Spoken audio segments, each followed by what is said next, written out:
오늘 권력자들 앞에 선 바울을 만나게 됩니다. 로마의 총독을 그 당시에 일반인들이 쉽게 만나기는 참 어렵습니다. 또 분봉왕 아그리빠도 만나게 됩니다. 아마도 바울이 예수님을 만나지 못했다라면은 그는 권력을 향해서 끊임없이 전진했을 인생이 아닐까 생각을 해봤습니다. 권불십년이라는 말이 있듯이 세상 권세를 누구나 다 누리고 싶어 하지만은 욕심을 부린 권세자들의 그 말로를 보시기 바랍니다. 오래 가지 않습니다. 또한 끝이 좋지 않습니다. 권력이 마약과 같다라고 하더라고요. 적당히 놓기가 어렵다고 합니다. 그 단맛에 빠지면은 헤어나기 어렵다고 합니다. 바울은 이 권력자들 앞에서도 오늘 전혀 굴하지 않았습니다. 왜 그러했겠습니까? 그는 진짜 권력자, 이 세상의 왕, 통치자이신 주님을 만났고 그분과 함께 동행하기 때문입니다. 저와 여러분은 어떻습니까? 세상이 부럽습니까? 아니면은 세상을 미련 없이 조금씩 내려놓고 계십니까?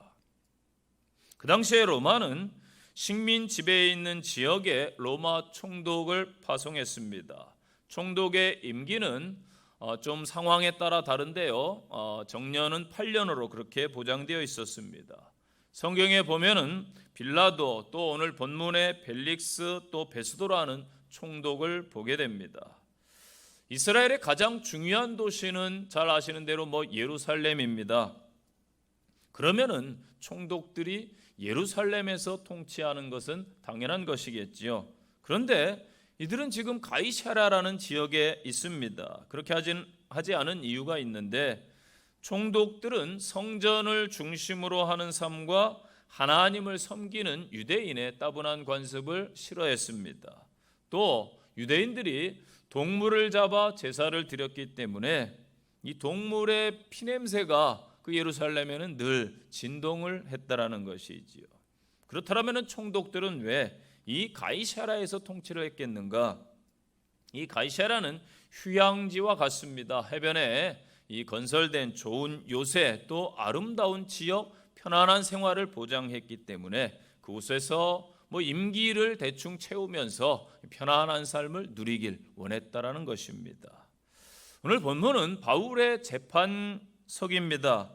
유대인들의 계속되는 박해와 고소 때문에 바울이 자신의 무죄를 변론하면서 나중에는 총독 앞에서 가이사 황제에게 상소를 하게 됩니다. 바울은 로마를 향한 마음을 늘 품고 있었습니다. 복음을 로마에도 전하기를 원했습니다. 하나님은 바울을 로마로 보내게 되는데 재판을 통해서 죄수의 신분으로 로마로 보내시는 것입니다. 그 과정이 오늘 본문 가운데 지금 진행형으로 나타나고 있습니다. 그래서 왜 하나님께서 그렇게 하셨을까? 그러한 내용을 오늘 본문을 통해서 좀 깨닫고자 합니다. 첫째는 세상 권력의 속성을 저희들이 좀 알길 원합니다. 이 바울의 변론을 들은 벨릭스는 바울의 무죄함을 알았습니다. 이 벨릭스 총독은 오늘 25장 앞장 24장에 이렇게 계속 언급되는 인물입니다. 그런데 그는 바울의 무죄함을 알았음에도 불구하고 그를 석방하지 않았습니다. 그 이유는 유대인들 때문입니다. 무죄로 석방하면은 자신의 지위가 위협받을 것을 염려해서 판결을 보류한 것입니다. 그러나 바울에게 약간의 미안함이 있었던지 자유를 주었습니다. 죄를 확정하지 않았기 때문이지요. 바울의 친구들이 면회 오도록 허용하기도 했습니다. 이따금씩 그의 아내 두루실라와 바울을 찾아서 강론을 들었습니다. 두루실라는 유대의 혈통을 가지고 있기 때문에 아마도 예수 그리스도에 대한 관심이 많지 않았을까 그렇게 생각합니다. 바울이 전하는 도가 무엇인지 알고자 했습니다. 그때에 바울은 최선을 다해서 복음을 전했습니다. 바울이 전한 복음을 24장에서 뭐라고 기록하냐면은 의와 절제와 장차 올 심판에 대해서 복음을 증거했다라고 선포하고 있습니다. 말씀을 듣는 가운데 벨릭스 총독은 두려움이 생겼습니다. 왜냐하면 자신이 깨끗하게 살았다라면, 정직하게 권력자로 살았다라면 그렇지 않았을 것입니다. 그런데 복음을 듣는 중에 자신의 삶과 가진 권력이 부딪히는 것입니다. 자신의 권력, 그에게는 야망이 더 중요했습니다. 그래서 내가 다음에 복음을 듣겠다. 그리고 떠납니다. 성도 여러분, 복음은 다음이 없습니다. 마귀는 복음 듣는 것을 계속적으로 방해를 합니다. 수많은 사람들이 현재 세상 쾌락이 더 좋고 자유와 방종함이 더 좋기 때문에 복음을 듣기를 미루고 있다라는 사실입니다. 또한 벨릭스는 바울에게서 뇌물을 바랬습니다. 그래서 그를 자주 불렀는데 바울이 눈치가 좀 있어야 되는데 눈치가 없어가지고 뇌물은 주지 않고 복음만 자꾸 주니까 이 총독이 싫어하는 것입니다. 흔히 말하죠. 제사에는 관심이 없고 제밥에 관심이 있다는 말이 이 총독의 경우입니다. 여러분, 세상 권력이 그러합니다. 부정과 부패, 거짓말, 적당한 뇌물, 이 잡음, 시끄러움이 있어야 됩니다. 그래서 권력이 있는 곳에서는 이러한 속성이 끊이지 않습니다. 이게 다 더러운 사탄, 마귀의 속성인 것입니다. 현재 아프가니스탄이 전 세계의 이슈 한가운데 있습니다. 미국이 20년 동안 지원해 주다가 밑빠진 독에 물 붓기구나 깨닫고 철수를 결정했습니다. 그 아프간의 대통령은 현금을 트럭 가득 싣고 도망가다가 너무 다 가지고 갈 수 없었던지 활주로에 버리고 갔고, 권력자들은 막 공항으로 도망치기 바빴습니다. 청년들은 싸울 생각도 않고 숨거나 자기 살겠다고 외국으로 가겠다고 공항으로 내달렸습니다. 비행기에 그렇게 올라탈 용기가 있었으면은 총을 들고 싸워야 되지 않겠습니까? 아마 우리 대한민국 젊은이들이라면은 예비군복 입고 아마 뛰어나왔을 것 같아요. 안타깝지요. 정규군이 그렇게 많다고 하고 최신식 무기로 무장을 했는데 탈레반에 총 한 번 쏘지 않고 저항하지 않고 그냥 항복을 해버렸어요. 이게 패전한 이유가 다 있다라는 거예요. 불법이 있었고 부정과 부패가 크게 달했기 때문입니다. 저는 지금도 잊지 못하는 게 어렸을 때인데 1975년 4월 30일 이게 도대체 무슨 날이지? 아마 우리 민족은 별 기억이 없어요. 1950년 정도 기억하죠. 6.25니까. 근데 베트남인들에게는 이게 참 치욕의 날입니다. 제가 초등학교 저학년으로 기억하는데 학교 선생님께서 월남이 패망했다고 말씀하시면서 막 열변을 토했던 기억이 있어요. 미국의 지원에도 불구하고 부정과 불의가 판을 쳐서 수많은 보트피플이 안타깝게 탄생을 했습니다. 여러분, 세상 권력은 이러한 것입니다. 힘의 논리에 의해서 움직이고 언제든지 변할 수 있는 것입니다. 어제의 적이 오늘의 친구가 되기도 하는 것이 세상의 권력이 아니겠습니까? 당연히 힘의 논리를 쫓아야 되고 세상의 변화를 따라가야 됩니다. 그러나 성도들은 잘 분별하시기를 바랍니다.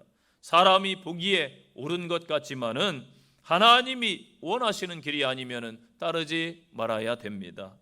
하나님은 이사야 시대 통치자들에게 이스라엘 백성들에게 말했습니다. 애굽을 의지하지 말고 그들에게 도움을 구하지 말라 말씀하셨습니다. 애굽의 지혜와 강함보다 내가 더 강하다라고 주님은 말씀하셨습니다. 하나님을 위해서 자신의 모든 권력을 초계처럼 내던진 믿음의 인물들이 성경에 등장합니다. 누구입니까? 바로 에스더와 다니엘입니다. 일생일군 자신의 모든 그러한 것들을 하나님 신앙과 맞바꿀 수 있었습니다.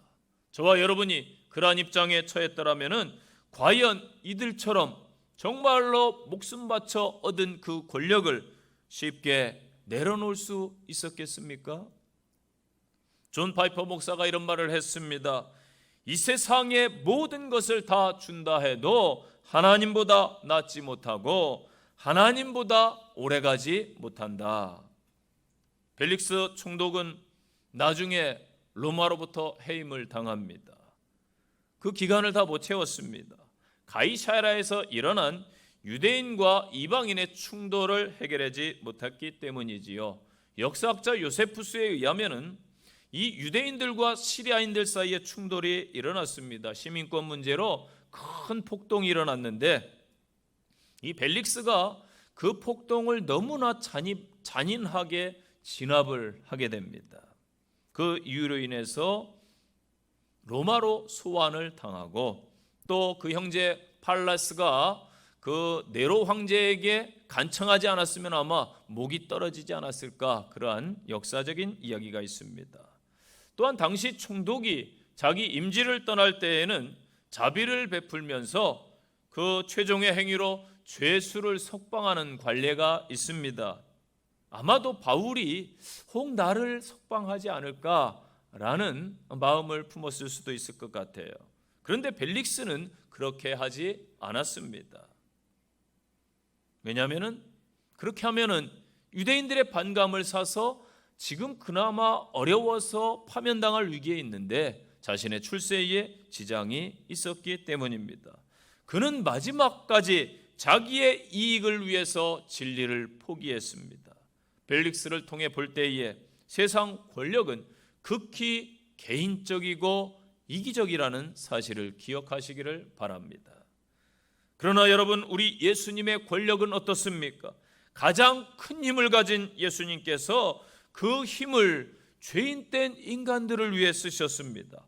십자가에 죽기까지 복종하셨습니다. 인류의 가장 큰 선물을 주셨습니다. 여러분, 이것이 가장 큰 힘임을 믿으시기를 바랍니다. 잠시 잠깐 누리는 그 향락과 그 세상 권세가 절대 권력일까요? 아닙니다. 진짜 힘은 보이지 않는 거예요. 그래서 칼보다 펜이 강하다는 말이 있고 비진리보다 진리가 강한 것입니다. 우리 성도들은 하나님의 백성답게 진리로 불의와 부정함을 이기시고 사랑으로 세상을 이기는 귀한 성도들 되시기를 간절히 축복합니다. 두 번째 교훈입니다. 유대인의 권력도 오늘 본문에서 살펴볼 수가 있습니다. 이제 벨릭스가 물러나고 베스도라는 새로운 총독이 부임하게 됩니다. 총독 벨릭스의 어정쩡한 태도로 인해서 바울은 가이사랴 감옥에서 2년 가까이 그렇게 구류되어 있습니다. 새로운 총독 베스도가 부임하자 유대인들은 이때다 싶어서 재차 바울을 고소했습니다. 바울은 베스도에게 로마 황제에게 상소할 뜻을 분명하게 밝힘으로 마침내 주님께서 약속하신 로마행이 실현되게 됩니다. 바울의 제목을 무엇으로 할 것인가? 이것에 대해 베스도는 유대 전통과 유대법에 능했던 그 헤롯 아그리빠에게 조언을 구하게 됩니다. 우리들이 이 아그리빠 왕에 대해서도 좀 살펴볼 필요가 있는데요. 갈릴리 베레아 지역의 분봉왕 헤롯 대왕, 예수님 시대의 그 헤롯 대왕의 직계 손자가 됩니다.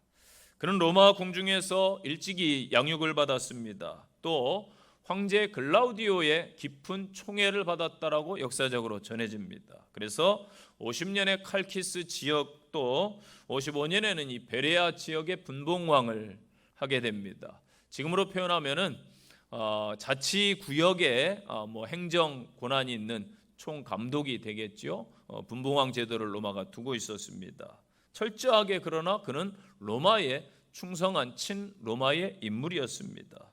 66년부터 70년 전쟁 기간 동안에 철저하게 로마에 협조했기 때문에 나중에 전쟁 후에는 로마의 영토를 또한 하사받기도 합니다. 새로운 로마 총독이 부임하니까 자신의 권력을 위해서 문안 인사를 가게 되어서 지금 만남을 갖고 있는 것입니다.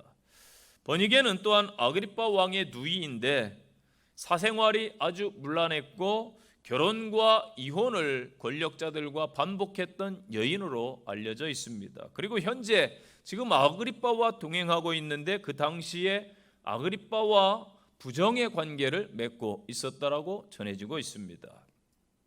아그리빠 왕은 바울의 그 무죄함을 인정했지만은 이미 바울이 로마 황제에게 재판을 요구했으므로 그를 석방하는 것은 불가하다고 베스도에게 이야기를 해 주게 됩니다. 그 이면을 들어가 보면은 베스도와 아그리파 또한 자신의 그러한 권력을 유지하기 위함이 아니었나라는 생각을 해볼 수가 있지요. 중요한 것은 3절 말씀입니다. 이는 길에 매복하였다가 그를 죽이고자 함이라. 이 말씀은 유대인들이 계속해서 바울을 죽이고자 하였다는 사실을 알려주고 있습니다. 아까 2년간의 간극이 있다고 제가 말씀을 드렸습니다. 이 2년 동안 유대인들은 수없이 많은 예배를 드렸습니다. 헌신의 제사, 회개의 제사, 화목제를 드렸을 것입니다. 하나님 앞에 또 금식하며 기도하고 절기도 지키고 11조와 각종 헌물을 드렸을 것입니다. 그런데 제일 중요한 것은 그들의 마음이 바뀌지 않았다라는 거예요. 길에 매복했다가 바울을 죽이기로 한 계획은 2년이 지나도 변치 않고 있습니다. 왜 이토록 유대인들이 집요하게 바울을 죽이려고 해하려고 하고 있습니까? 그것은 자신들의 기득권을 지키기 위함입니다. 예루살렘 당국자들은 바울의 예수의 부활의 도 전하는 것을 극도로 경계했고 싫어했습니다. 바울이 예수님은 살아나셨다, 부활을 선포했기 때문입니다. 그 이유가 무엇일까요? 산헤드린의 실제적인 권력을 쥐고 있었던 사람들이 대부분 중심에 있는 사람들이 사두개인들입니다. 이 사두개파의 신학적인 오류를 그대로 바울이 드러냈기 때문이지요. 대제사장을 중심으로 한 사두개파는 부활 자체를 부인하는 신학 소견을 가지고 있습니다. 그런데 예수의 부활이 사실이라면은 그들의 신학의 오류를 극명하게 드러내는 것입니다. 그들의 위치가 기반부터 흔들리는 것이지요. 또한 예수의 부활의 도가 유대인들의 판단의 실수였음을 그대로 드러내기 때문입니다. 즉 예수께서 부활했다 하면은 예수님을 정죄하고 못 박는 데 앞장섰던 이 기득권들 자신들의 실수를 인정하는 것이기 때문이지요. 마태복음 10장 26절 보세요. 그런즉 저희를 두려워하지 말라. 감추인 것이 드러나지 않을 것이 없고 숨은 것이 알려지지 않을 것이 없느니라. 아멘. 다 나중에는 드러나게 되어 있어요. 유대인들 또한 로마인과 별반 다르지 않다라는 거예요. 자신들의 권력을 지키고자 했던 것입니다. 스스로 하나님을 그들이 믿는다고 하고 율법을 따른다고 합니다. 그런데 그토록 바울을 반대하고 괴롭히고 있습니다. 잘못된 권력을 지키기 위해서 하나님보다 더 세상 권력이 더 그들은 좋기 때문입니다. 여러분, 신앙의 성숙은요, 예배를 드린 횟수에 비례하지 않습니다. 직분에 있는 것도 아닙니다. 형식에 있는 것은 더더욱 아닙니다. 저와 여러분의 신앙은 어떻습니까? 전통과 연륜이 권력이 될 수도 있습니다. 혹 직분이 권력이 될 수도 있습니다. 이런 것들은 다 변질된 권력입니다. 중세시대 역사를 보면은 교회가 잘못된 권력의 칼을 휘둘렀어요. 대표적으로 십자군 전쟁이 있습니다. 그리고 교황청의 횡포가 있습니다. 오늘날도 교회의 교권주의, 교파가 권력이 되기도 합니다. 노예, 지방회가 권력이 되기도 합니다. 교회 내에서도 목회자가, 중직자가 권력이 되기도 합니다. 우리는 예수 그리스도의 정신으로 돌아가야 됩니다. 섬김의 정신, 낮아짐의 정신, 겸손의 정신, 이것이 참된 권력임을 깨닫는 성도들 되시기를 바랍니다. 세 번째 교훈입니다. 오늘 본문을 통해서 알 수 있는 것은 그럼에도 불구하고 여전히 일하시는 하나님을 만나야 됩니다. 베스도는 철저한 로마 사람입니다. 철저하게 로마의 법의 기준에서 판단을 하고 있습니다. 16절에도 자기가 볼 때, 법적으로 볼 때는 바울의 죄목을 찾지 못하겠다고 했습니다. 사람은 본래 이야기할 때에 자기에게 불리하게 이야기하지를 않습니다.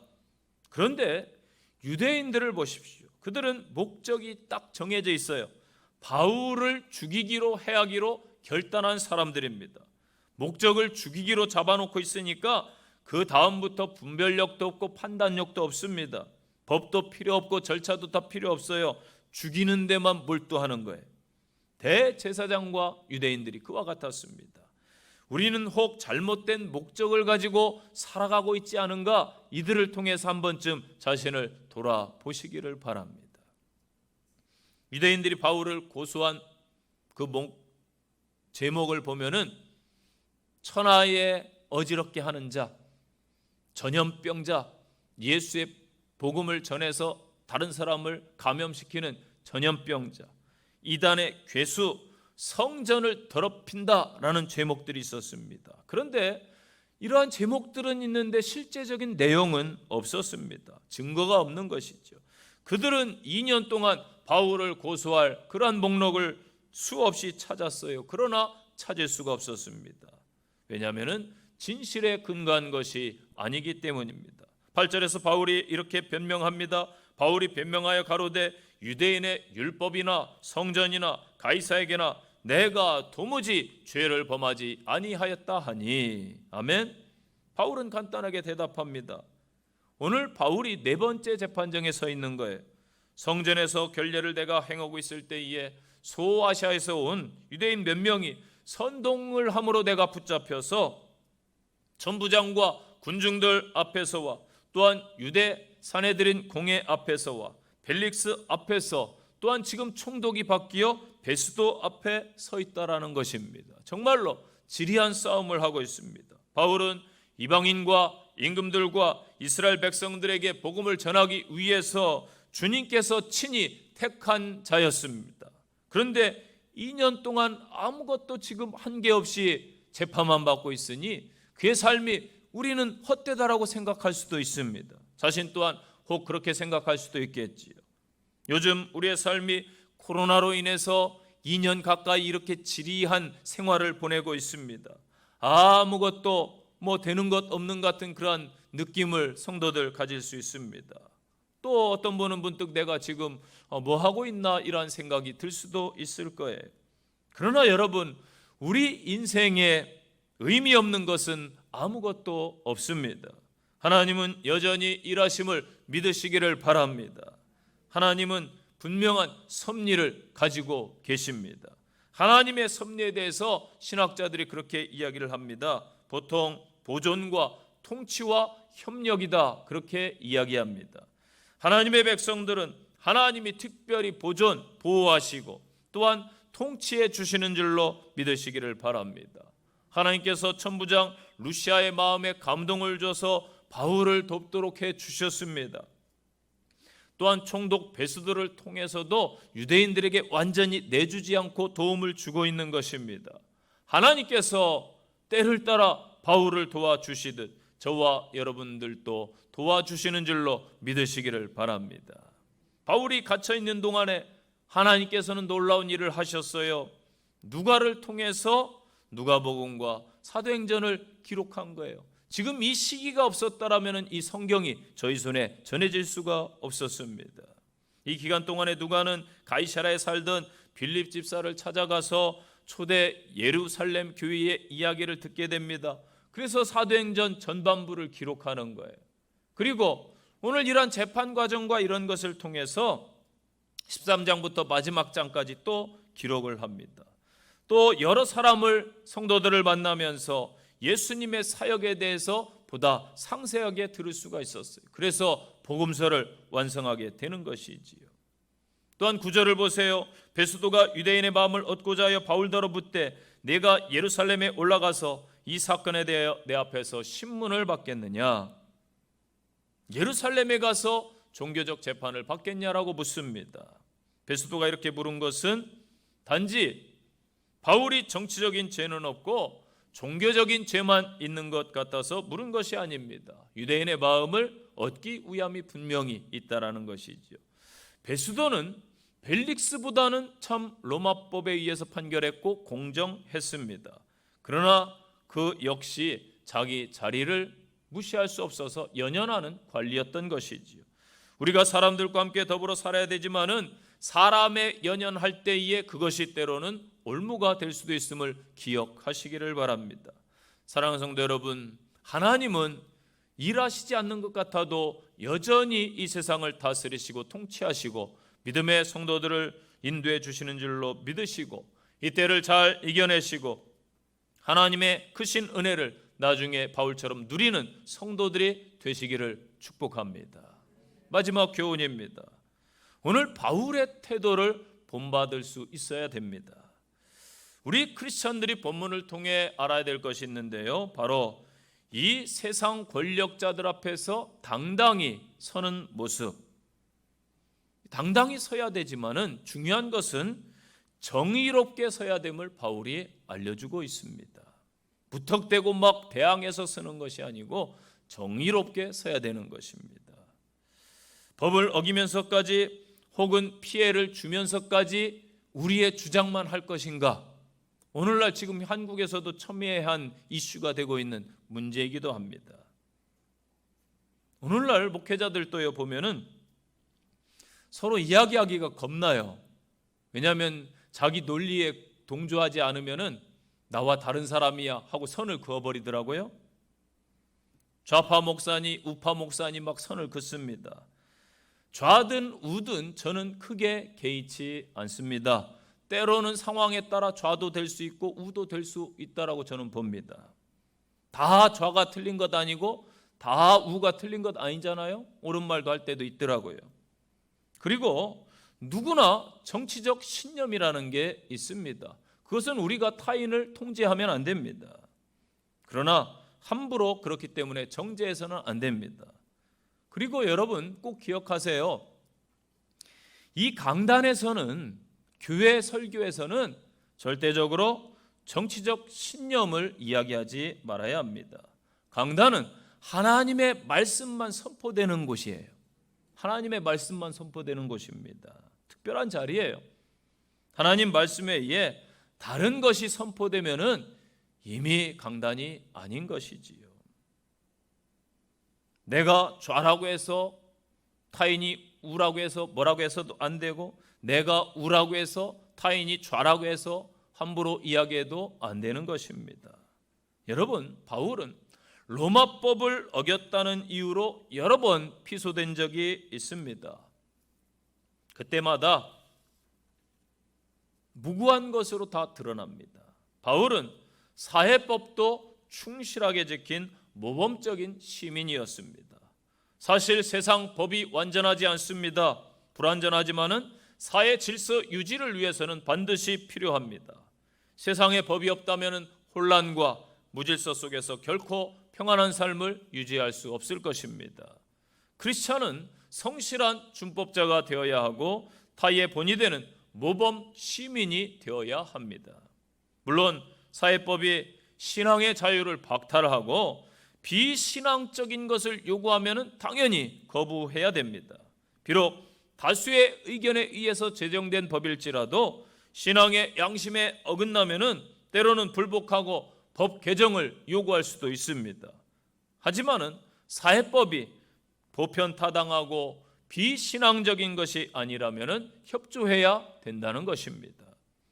여러분, 베스도가 상황을 얼마나 정확히 파악했는지 알 수 있는 구절이 있어요. 베스도가 그간 있었던 일을 아그리빠 왕에게 설명하면서 이런 말을 합니다. 19절 보니까 예수라 하는 이가 죽은 것을 살아있다고 바울이 주장한다. 그는 바울 사도의 주장의 핵심이 예수라 하는 이의 죽은 것을 살았다 하는 것임을 알았습니다. 그러나 여러분, 베스도의 이 말에는 어떠한 감격도 없지요. 그는 직접 부활하신 주님을 만난 경험이 없기 때문입니다. 복음의 핵심에 대해서 아는 것, 베스도도 알고 있고 바울도 알고 있습니다. 별 차이가 없지요. 그러나 예수의 부활을 말할 때에 바울은 어떠했습니까? 예수의 부활을 말할 때에 바울은 마음에 떨림이 있고 감격이 있습니다. 그는 부활의 주님을 직접 만났기 때문입니다. 이 만남, 이 체험이 있기 전까지 그도 그리스도인들이 부활을 이야기하면 미친 짓거리를 한다라고 생각을 했습니다. 하지만 자신의 눈과 귀로 부활하신 주님을 체험했을 때에 어떠했어요? 그의 인생이 180도 달라졌습니다. 그가 죄수의 신분으로 유대인들과 변론하면서 감옥에서 보낼 인생이었습니까? 아닙니다. 그는 권력을 향해서 치닫던 사람이었습니다. 예수님을 만난 다음에 그의 모든 삶이 예수 중심으로 바뀌었습니다. 예수의 부활을 전하지 않고는 견딜 수가 없었습니다. 그래서 총독과 아그리빠 왕 앞에서도 당당하게 예수의 부활을 증거하고 복음을 전했습니다. 바울의 증언, 자신의 다메섹에서 목격한 예수 그리스도의 부활을 당당하게 증언한 것입니다. 우리들도 주님을 만난 성도인 줄로 믿습니다. 이 마지막 때에 예수 그리스도의 부활을 당당히 증거하는 믿음의 성도들이 되시기를 간절히 축원드립니다. 결론의 말씀입니다. 상황과 환경이 어떠하든지 진짜를 가진 사람은 담대합니다. 바울은 2명의 총독과 그를 적대시하는 사내들인 공회의 그 권력, 또한 수많은 유대인들, 그리고 아그리빠 왕 앞에서도 담대하게 복음을 증거했습니다. 오늘의 우리는 어떠한가요? 코로나로 인해 수많은 사람들이 교회를 적대시하고 있습니다. 그럴지라도 우리는 바울처럼 담대함으로 하나님의 복음을 전해야 됩니다. 성도인 우리가 복음을 부끄러워하면은 주님도 우리를 부끄러워하신다고 말씀하셨습니다. 지금 시대는 제가 볼 때는 좀 뻔뻔한 크리스찬이 필요합니다. 담대한 크리스찬이 필요합니다. 권력자들 앞에서도 주눅들지 않고 당당하게 섰던 바울처럼 시대가 어떠하든 환경이 어떠하든 저와 여러분이 복음 앞에 담대한 성도들 되시기를 간절히 축원드립니다. 기도하겠습니다. 하나님 아버지 감사합니다. 권력자들 앞에, 세상 앞에 예수의 이름으로 담대히 섰던 바울처럼 저희들이 그러한 성도가 되길 원합니다. 저희는 힘이 없고 연약하고 결단력이 없고 부족하오니 성령님께서 저희와 함께해 주옵소서. 세상을 넉넉히 이기며 세상을 향해 나가는 믿음의 성도들 되게 하옵소서. 주 예수님 이름으로 기도합니다. 아멘.